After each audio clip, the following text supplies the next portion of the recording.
0087번님의 문자 사연 보겠습니다. 알루코입니다. 비중이 50%고요. 매수가는 22,850원. 제가 진단 부탁드려요. 한프로님 이렇게 보내주셨는데 비중은 조금 많으신 편이네요. 차트적인 측면에서 봤을 때도 지금 살짝은 손실권이지만 계속해서 좀 올라가는 차트라서 그래도 좀 긍정적으로 봐도 되나? 라는 생각도 듭니다. 전문가님, 알루코 같은 경우에는요. 지금 좀 올라갈 수 있는 강한 상승 여력의 좀 재료들이 있는지 이런 게 좀 궁금합니다. 수급적인 부분 보면 뭐 외국인은 요즘 조금씩 사들이거든요. 네네. 일단 알루코 같은 경우에는요. 2차 전지 배터리 케이스를 좀 제조를 하는 그런 업체다라고 좀 보시면 될 것 같습니다. 그래서 이러한 이슈들이 있을 때마다 특히나 알루코 같은 경우에 좀 대장주에 대한 역할로서 정말 강하게 수급들이 좀 쏠리는 그런 현상들이 좀 나타나는 종목군 중에 좀 하나인데요.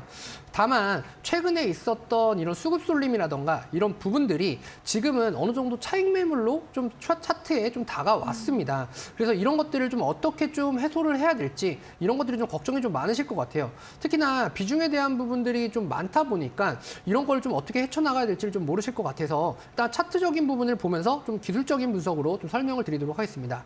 자, 일단 차트적인 부분으로 볼 때 바닥에 대한 부분을 좀 정말 자리를 좀 잘 만들었다라고 좀 보여집니다. 그리고 나서 위쪽으로에 대한 우상향이 조금씩 계속해서 차트를 좀 이쁘게 만들어 놨고요. 그리고 나서 급등 이후에 차트가 계속해서 조금은 차익 매물에 대한 이런 부분들이 좀 나타났습니다. 이러한 경우는요. 일단 급등 이후에 지지하는 구간 자체가 좀 호가가 좀 많이 좀 얇다 보니까 차익 매물들이 좀 나타나게 되면서 주가가 조금씩 좀 밀렸다라고 좀 보여집니다. 자, 그리고 나서 또 추가적인 호재가 있었고 상승에 대한 부분들이 여파가 좀 나타나서 또 아까 말씀드렸다시피 좀 강한 상승이 좀 나타났습니다. 자, 다만 수급에 대한 부분들과 시장에 대한 불확실성 이런 것들이 좀 겹치게 되면서요.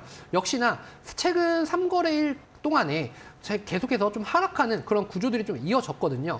그리고 나서 다시 한번 이제 저점을 좀 잡고 턴어라운드를 하는 그런 효과를 좀 보여주고 있습니다. 지금 현재 2,850원 구간이다라고 하시면요. 지금 박스권 하단에 위치한 구간이다라고 좀 보실 수가 있으실 것 같아요.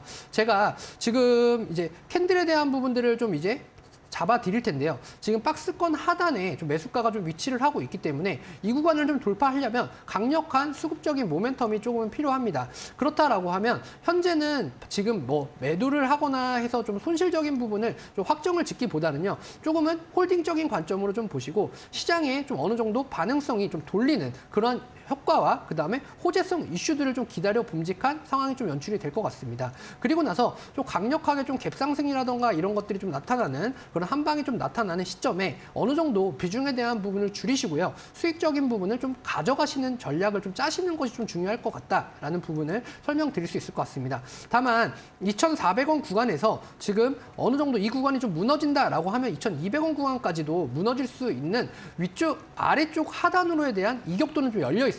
그러니까 2,400원 구간을 유지하는 선에서 지금 상승에 대한 모멘텀을 노려봐야지 이 구간을 어느 정도 만약에 떨어졌다라고 한다라고 하면 2,200원 구간까지 밀릴 수 있으니까 이 구간은 좀 염두에 두시고 매매에 좀 임하시면 좋으실 것 같습니다.